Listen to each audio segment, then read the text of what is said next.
Kazi kwenu. Asante. Wadada Center. Asante. Mi kwanza napenda kutoa shukurani na kuwapongeza uongozi mzima wa Wadada Center, wakurugenzi wote wawili. Tunashukuru kwa ajili ya maono makubwa ambayo mmekuwa mkiyafanya mara kwa mara. Hizi nondo jamani huwa zinalipiwa, lakini wenyewe wanazileta hapa, tunakuja tunasikiliza hizi nondo bure. Kwa hiyo ni achievement kubwa mno. Pia nataka niwatie moyo wakurugenzi pia kwamba mpo kwenye transformation. Sio rahisi kuachieve kile kitu lakini msichoke, endelea kupambana. Niwapongeze na kitabu ambacho kimefika. Jamani, tujitahidi vitabu tuvipate. Ni mwongozo mkubwa ambao utakusaidia wewe, utasaidia future yako, utasaidia hata baada ya kazi unaweza ukajiajiri kupitia huo mwongozo kulingana na walivyoelezea. Kwa hiyo nije kwenye maadili. Hakuna bosi yoyote ambaye atafurahi kuona watoto wake wanalelewa kwenye maadili mabaya. Kwa hiyo siku zote lazima uangalie mteja wako anataka nini, sio wewe unataka nini. Kwa hiyo ukishajua mteja wako ndo bosi wako, jitahidi kumfanyia kile kitu anachotaka, nafanya ziada ya pale. Unavyofanya ziada ya pale ndo unakuwa professional. Haijalishi wewe ni professional dada, tunazungumzia uprofessional wa ile kazi yako unayoifanya. Unakuwa bora, unakuwa mtu wa bora zaidi. Kwa hiyo wadada, tujifunze kusoma, kuanzia kusoma kwenye vitabu, ingia kwenye internet tusipoteze tu katika kuscroll tu na kuangalia vitu vingine havipendezi, lakini tujifunze. Internet itusaidie katika kujifunza, kujiboresha, kujinoa. Kama unataka mtu uwe bora wa kesho, lakini kama unataka uwe mtu bora peke yake leo, hautaweza kusoma, hautaweza kujifunza kwa wengine, hautaweza kujua kama mabosi wanahitaji nini. Kwa hiyo tujinoe, tutoke kwenye ule ufahamu mdogo, tutoke kwenye yani kwamba umefungwa kwamba mimi ni usafi peke yake, ni kupika peke yake. Hapana, fanya kitu cha ziada ambapo bosi ata appreciate, ataona, mabosi wanaona, ataona siku na siku akirecommend wewe, unatoka mahali ulipo unaenda unapanda, unakuwa mtu mwingine wa juu. Kwa hiyo bosi akija, hata kama amekwambia watoto wangu sitaki wafanye kazi yoyote, lakini wewe ukiwafundisha kwa upendo, kwa maadili ya Mungu, atasema huyu dada ni dada wa tofauti, amefanya mabadiliko katika watoto. Watoto walikuwa na tabia mbaya, wamekuwa na tabia nzuri. Watoto kuna kitu fulani walikuwa hawezi kufanya, lakini dada tangu amefika kuna kitu amebadilisha. Kwa hiyo unajitengenezea wewe mwenyewe CV, na pia unasababisha na watoto wajifunze kupitia kwako, na pia mwisho wa mwisho maokoto yanakuwa ni ya kwako. Kwa hiyo unakuwa na package yote inakuwa imekamilika, ambapo ukiwa na package yote imekamilika ndio kazi zenyewe hizo. Kwa hiyo jamani, hizi workshop wanazofanya, hata nitoe wito hata kwa mabosi, wao wanajitahidi kuhudhuria, watoe concern zao, ndo inasaidia pia katika kuboresha vitu, kuona kwamba mabosi wanahitaji nini. Lakini wewe kama dada au kama mtu mwingine yoyote, jiboreshe. Utakavyojiboresha pale ndo unatengeneza professionalism ya kwako, unakuwa mtu bora zaidi ya mwingine. Ndio maana huyu mtu anaonekana bora, mwingine hayupo bora. Huyu mwingine kuna kitu cha ziada ambacho amekifanya, ndio maana amekuwa bora, amekuwa tofauti na mwingine. Kwa hiyo maoni yangu ni haya. Asante. Tumesikia madam amesema kujitengeneza kuwa bora zaidi. Usibakie tu kwenye eneo moja umejifungia hapo hapo, angalau ufanya zaidi ya vile ambavyo unakuwa umezoea. Tunaelewana eh? Yaani usibakie umejifungia hapo hapo. Bosi wako ili umshawishi kuweza kukuona wewe una thamani au kujitengenezea thamani, ambayo pia bado tunarudi pale pale, mwongozo wetu umekupa wewe namna ya kujiongezea thamani. Na utakapoongeza thamani ndivyo ambavyo pesa zitaongezeka, kwa sababu huwezi ukawa na thamani ndogo utegemee kupata hela kubwa. Tunaelewana? Ndio maana kuna wengine tunawapelekaga level kubwa, akifika kwenye field ambako ndio uko kazini. Sisi hapa unaweza kutuonyesha kwa hizo siku chache au muda unaokuepo hapa kituoni kwamba una uwezo, tutakupeleka sasa sehemu ambayo ndio utaenda kukaa kufanya. Lakini wapo wanarudishwa, unashangaa mtu anasema kabisa huyu hajafikia vile viwango vya level ninayoilipia. Tunaelewana? Kwa hiyo ni lazima ujue kwamba unavyoongeza thamani ndivyo unavyozidi kuongeza pesa. Yaani huwezi ukaongezewa pesa alafu thamani ipo chini. Ndicho ambacho madam alikuwa amejaribu kukielezea. Na mimi nataka niwape tu mfano. Yaani hapa ni mfano wa kila shahidi. Sasa hivi ofisini pale hela inayoingia ni tofauti na huko nyuma. Mabosi wanaoagiza wadada sijui professional. Sasa hivi hata traditional watu hawataki. Kwa nini? Kwa sababu wanaona jitihada tunazozifanya. bosi hapa nashukuru amerecognize jitihada zetu hizi tunazofanya ni katika kujisukuma na kuonyesha uwezo wako. Hakuna anayetulipa kuandaa hii training au hii workshop, hakuna, wala haina mdhamini yoyote, na inatumia pesa. Kwani hiyo pesa si tungeenda zetu hata Zanzibar na familia yangu? Haitoshi hela tunayofanyia na nini? Tungekuwa kila mwisho wa mwezi tunaenda zetu kujispoil mahali. Lakini tukasema hii ngoja tuwekeze kuboresha kile tunachokifanya, na ndicho tunachowafundisha nyie. Boresha kitu chako unachofanya, tafuta maarifa. Sio kwamba nina mahela mengi nimeenda kulipa mamilioni huko kusoma, si ndio? Na bado unalipa hela na bado unatakiwa utoe muda usome, fanye ma research. Why? Nataka kuboresha kazi yangu ninayoifanya. Nitakapofungua mdomo mtu aseme kweli haya ni madini. Umeona madam mwenyewe anasema haya madini, saluti. Na sisubiri kulipwa. Ukifanya kazi ili ulipwe, hutaenda. Wewe fanya, onyesha watu una nini, watakuja baadaye na watakujia na hela nyingi, wala hakuna hata bageni. Sasa hivi wenyewe, nataka professional. Utaratibu, yani sasa hivi ofisini kwetu hatutumii nguvu.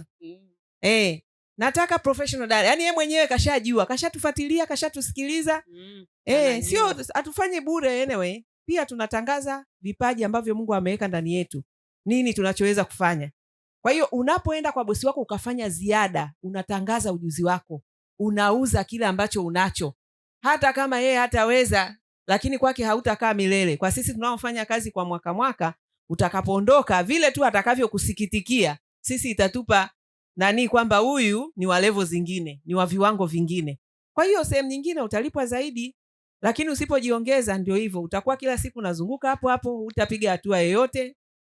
Of course tunajua hatutaweza kwenda pamoja, lakini basi wawepo wachache ambao wataenda juu, kwa sababu waliofanikiwa huko juu pia sio wengi sana. Ni wale ambao wako tayari kujitoa.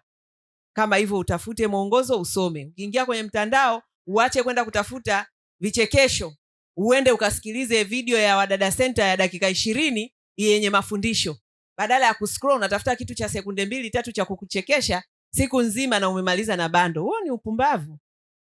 Lakini ni watu wachache sasa wako tayari. Wengi ndio hao wa kuscroll vichekesho, msanii gani kafanyaje, mbea gani kaongea nini, siku inaisha unabaki hapo hapo. Thamani yako inazidi kushuka. Lakini wale ambao wako tayari kujitoa, kujitosa, kupambana, akina sisi ndio hao tutasema tulitoka house girl, sasa hivi ni CEO na bado tunazidi kuchapa lapa. Kwa hiyo tunashare na nyie ili msione ni porojo. Ndio maana napenda sana kutumia story yangu, kwa sababu testimony jamani ina nguvu. Sio bla bla. Yani mimi ninayeongea ni uhalisia, kwamba dada wewe ni dada wa kazi, kesho wewe ni mkurugenzi, lakini hapa katikati kuna msalaba wako unatakiwa kustahimili kama ule wa Yesu. Ili atukomboe ilibidi apite kwenye yale aliyopitia. Kama Yusufu, ili awe waziri mkuu huko ilibidi auzwe utumwani, apambane kidogo kwenye. Kwa hiyo hizi kazi zinakunoa, lakini na wewe endelea kuongeza bidii, sio kusema kazi za ndani ni utumwa, kazi za ndani za mateso. Mungu anakushepu kwa sababu anataka siku moja uweze kuwa mkurugenzi, na wewe uweze kuwa CEO, na wewe uweze kuwa mfanyabiashara mkubwa. Lazima upite huku unakopita sasa hivi. Sasa usipite kizembe, usipoteze muda. Pita kwa maarifa, tafuta maarifa ili uweze kufika mbali. Haya. Okay, tumeendelea kupata nondo hizo nyingi ambazo zipo pia kwenye miongozo yetu, sawa?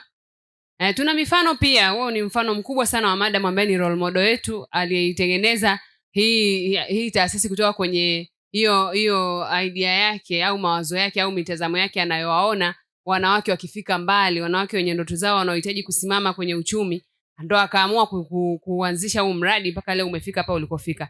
Yeye tunamuona kama role model, sio tu kwa kusikia, lakini kwa kumuona. Huyu hapa unamuona alikuwa dada wa kazi, sasa hivi huyu hapa ni mkurugenzi, si ndio? Lakini pia tuna wadada ambao wamepita kwenye mradi wetu. Kuna dada ambaye tulimpeleka kama dada wa kazi za ndani kawaida, akawa anafanya kazi za ndani, lakini akafanya kazi za ndani kwa uaminifu kiasi cha kwamba mwajiri wake baadaye, bosi wake, akawa anatafuta watu kwa ajili ya kwenye biashara yake kwenye supermarket. Baadaye tumemtafutia watu wa supermarket, lakini akaja akasema hapana, hivi naweza kumchukua yule dada yangu mlionipa wa kazi za ndani akanifanyie kazi kwenye biashara yangu. Ni kwa nini? Ameona uaminifu na ameona ile bidii alionayo dada kwenye kazi za ndani, akaamini kabisa.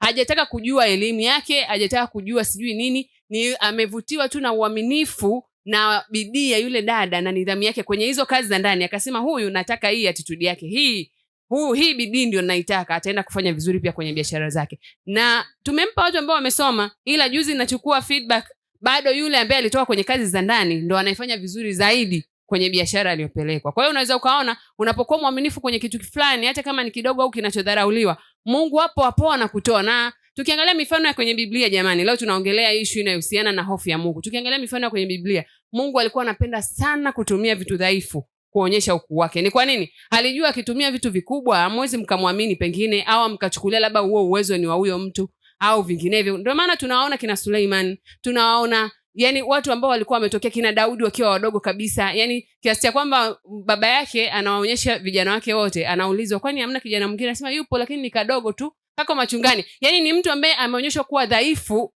pengine asiyestahili kabisa, lakini baadaye ndo anakuja kuwa shujaa. Tunawaangalia kina Yusufu, ndio walikuwa wadogo, malastiboni nyumbani kwao, lakini ukiangalia Suleiman ambaye amefanya mambo makubwa mengi sana, mpaka Mungu akaamua kwamba yeye ndo amjengee hekalu lake takatifu. Alikuwa mtoto wa aliyezaliwa nje ya ndoa, sijui kama mnafahamu. Kwa hiyo ni nini? Na kibiblia zamani kwenye Torati, mtoto wa nje ya ndoa ni mtu yani unadharauliwa, yani ni kitu ambacho yani ni cha ajabu sana kupindukia, hauna haki kabisa. Lakini tunaona kwamba Mungu aliamua kutumia hivyo vidhaifu kabisa kuonyesha kwamba ukuu wake unaweza kutokea huko. Kwa hiyo mimi point yangu pale, hicho kidogo unachopewa kukifanya, kazi hizo za ndani, zifanye kwa bidii, zifanye kwa uaminifu. Ipo siku, hata kama sio huyo mwajiri wako, lakini Mungu anayekuona atakuweka siku moja sehemu ambayo watakaa wakuu, na wewe utakuwa mmoja kati yao. Uaminifu tu na bidii yako katika kazi. Tunaelewana dada mwenzenu alikuwa kazi za ndani, sasa hivi anafanya vizuri sana kwenye supermarket, vizuri sana. Yani amewazidi hata tuliwapeleka kama professionals. Kwa hiyo tunaweza tukaona hata muda mwingine elimu zetu na nini bado sio kitu kikubwa ambacho mwajiri anakitaka. Anataka nidhamu, anataka bidii, anataka mtu ambaye anaweza kufanya kazi zake kwa uaminifu. Tunaelewana hiyo tu nimeona nichangie. Alafu elimu si tunaweza kusoma, kwani hatuna vichwa? Ndio maana mimi nawaambia sasa hivi niko PhD na nikimaliza naanza na kingine.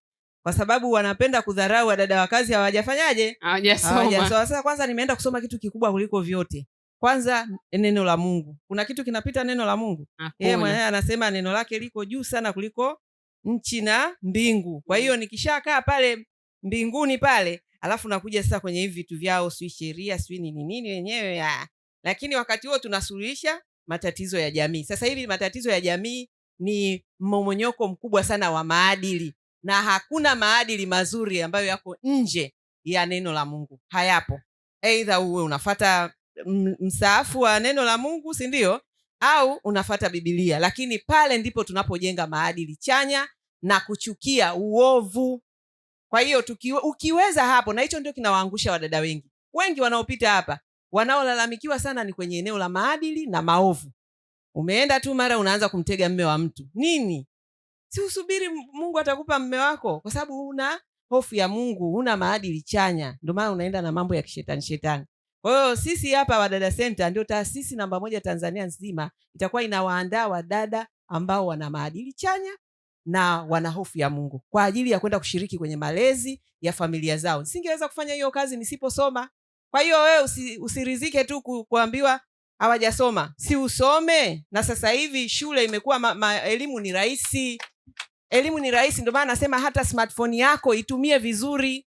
Uliza vitu unavyovifanya, uliza malezi, uliza mapishi, uliza nini, utajifunza vitu vingi. Usibaki tu hapo kwa kitamaduni ile kwamba wadada wa kazi hawajasoma.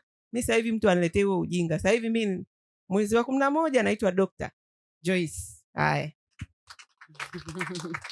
Asante Dr. Dr. in advance. Dr.